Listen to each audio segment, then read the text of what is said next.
ആരോഗ്യരംഗത്ത് പണ്ടത്തെ നമ്മുടെ പ്രാചീന ബിഷപ്പന്മാര് മുറിവ് സ്റ്റിച്ച് ചെയ്യാതെ ഉറുമ്പിന്റെ കൂടുകളെ വെച്ചുകൊണ്ട് സ്റ്റിച്ച് ചെയ്തിരുന്ന ഒരു കാലം.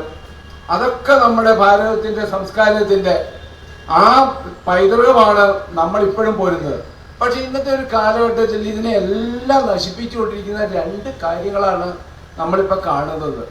ഒന്ന് ലഹരി, രണ്ട് അമിതമായ പ്ലാസ്റ്റിക്കിൻ്റെ ഉപയോഗം, ദുരുപയോഗം. ഇത് രണ്ടും നമ്മുടെ ഭൂമിയുടെ സന്തുലിതാവസ്ഥയൊക്കെ തകർന്നുകൊണ്ടിരിക്കുകയാണ്. യോഗ എപ്പോഴും ഇതിനെല്ലാം ഒരു പരിഹാരം പ്ലാസ്റ്റിക്കിനെ ലഹരിക്കൊന്നും യോഗയല്ലെങ്കിലും മനുഷ്യ മനസ്സുകളെ ഊർജ്ജസ്വലരാക്കാൻ, സന്തോഷപൂർവ്വമാക്കാൻ, എന്തൊക്കെ നല്ലത് ചെയ്യണം സമൂഹത്തിൽ എന്നുള്ള രീതിയിലൊക്കെ ആക്കുവാൻ യോഗ ഏതായാലും അതിനെ നമ്മളെ പ്രാപ്തരാക്കുന്നുള്ളതിൽ യാതൊരു സംശയമില്ല. നമുക്ക് സന്തോഷം വരുമ്പോൾ എന്തോ ഒന്ന് നമ്മുടെ ഉള്ളിൽ വികസിക്കും, ദുഃഖം വരുമ്പോൾ എന്തോ ഒന്ന് ചുരുങ്ങും. ഈ ഒരു അന്തരീക്ഷം ഇത് നമുക്ക് ഇല്ലാതിരിക്കാനാണ് നമ്മൾ കൂടുതലായിട്ടും യോഗയിലെ ഫിസിയോതെറാപ്പിയുടെ പോലെ എന്ത് കാര്യത്തിനും ഡോക്ടർമാരിപ്പോൾ പറയുന്ന പോലെ ശരീരത്തിലേക്കുള്ള പുറമേയുള്ള ഫിസിയോതെറാപ്പി നടത്തുന്ന പോലെയാണ് യോഗ. അതിൽ ഏറ്റവും പ്രാധാന്യ സ്ഥാനമാണ്. യോഗ മനസ്സിന് സുഖം തരികയാണ്. ഇന്നിപ്പോൾ നമ്മൾ പറഞ്ഞ പതഞ്ജലി മഹർഷിയുടെ വാക്കുകൾ ഞാൻ പേപ്പറിൽ വായിച്ച ഉണ്ട്.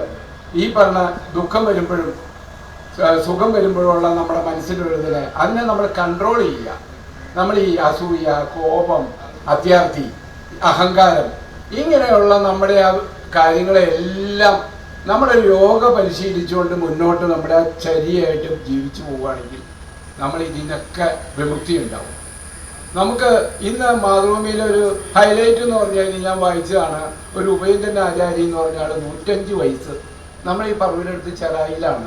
35 വയസ്സിൽ അദ്ദേഹം യോഗാഭ്യാസം, 7 പതിറ്റാണ്ടായിട്ട് ഇതുപോലും ശിഷ്യര്.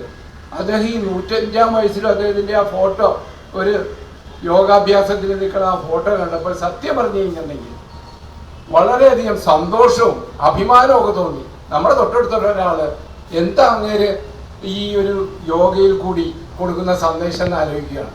അടുത്തൊരു ഫോട്ടോ നോക്കിയപ്പോൾ നമ്മുടെ നാട്ടുകാരൻ തന്നെയാണ് ജോസ് മാവേലി. വെറ്ററിനാണ്.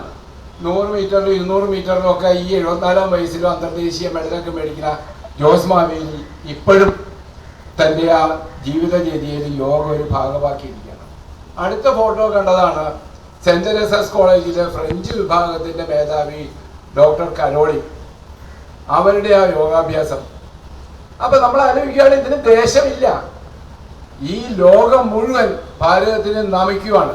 ഇത്തരം ഒരു മാനുഷിക മനസ്സുകളെ അല്ലെങ്കിൽ മനുഷ്യ മനസ്സുകളെ പിടിച്ചുണർത്തിയ, നമ്മുടെ ജീവിതചര്യയെ തന്നെ മാറ്റിമറിച്ചിയ യോഗയെ സംഭാവന ചെയ്ത ഭാരതത്തിനെ എല്ലാ രാഷ്ട്രങ്ങളിൽ നിന്നും നമിക്കുവാണ്. നമുക്കതിലാണ് വളരെയധികം അഭിമാനിക്കാവുന്ന ഒരു കാര്യമുള്ളത്.